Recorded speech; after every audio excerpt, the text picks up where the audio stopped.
Back on today's Money Monday, we're diving into a question that everyone nearing retirement age will have to address sooner or later.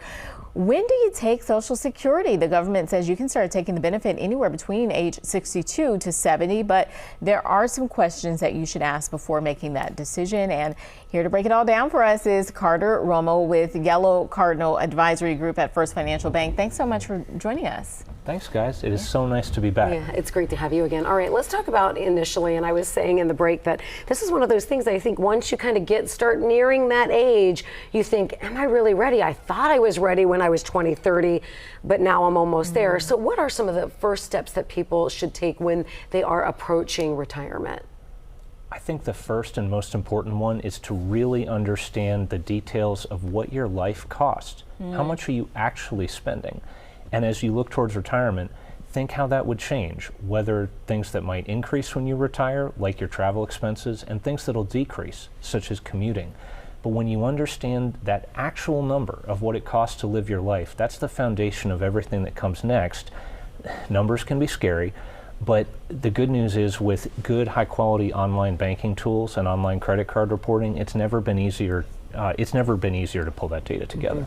Yeah, and Carter, a lot of people wondering what role does Social Security take in the bigger picture around retirement? I know our generation has always been told you probably won't have Social Security. So what does that look like for a spectrum of people as they prepare for retirement? Well, for most people, it is absolutely the essential underpinning to a successful retirement and one that offers peace of mind.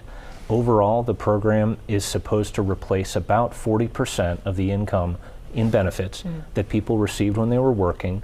That translates, because people spend a little less in retirement than when they were working most of the time. About half of retirement income tends to come from Social Security. The program is inflation indexed.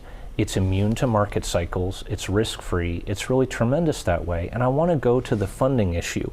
We've all heard these scary stories that it's not going to be there.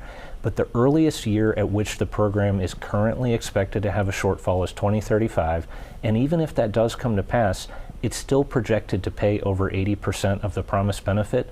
So what we would be, what all of us would be facing worst case is a cut, but not a cancellation. I think that's important to keep in mind. It's a real thing that, at least to an important degree, you can be confident will be there. Well, that is at least, can settle your nerves a bit. Touch on at what point should you start claiming your Social Security? Because that's the big question for me. We're in the television business. We might not work to 65. Right. So should we claim it at 59 and a half, or should we try to push that off? Well, that's a great question. This is my personal, I'm getting my personal financial advice. To speak to that, of course, the earliest age at which you can take is 62, and the age at which you stop accruing an increased benefit is 70. The rate at which your benefit goes up is between 5 and 8% a year for every year after 62 that you wait to claim. So if you're feeling confident about your health and how long you will be able to collect benefits, and if you're at a position where you can either keep working and you're happy with that, or there's other ways to fund the first part of your retirement, the general advice we give to clients at First Financial, and I'm sure that clients receive from other good advisors, is if you can wait closer and closer to age 70, you really should. What are some mistakes that you've noticed people make in this process? I think the biggest one, unfortunately, is assuming that you can retire exactly on the schedule that you plan. There's a lot of people say, well, I'll work until date X, I'll work till 65. But some really interesting research out there has shown that, especially for people who retire after age 61 or 62, they tend to retire about 2 to 3 years sooner than they planned. And for a lot of people, that tends to look like planning to exit the workforce at 65, but they actually leave when they're 62. So the upshot of that is have some version of a plan that works for you, a baseline plan, even if you do end up leaving the workforce a little sooner than you plan. All right, Carter Romo, thanks so much. We will have these tips on our website, WLWT.com, if you missed anything. Thanks again. That's great. Thank you. I've loved being here today with you all. Always.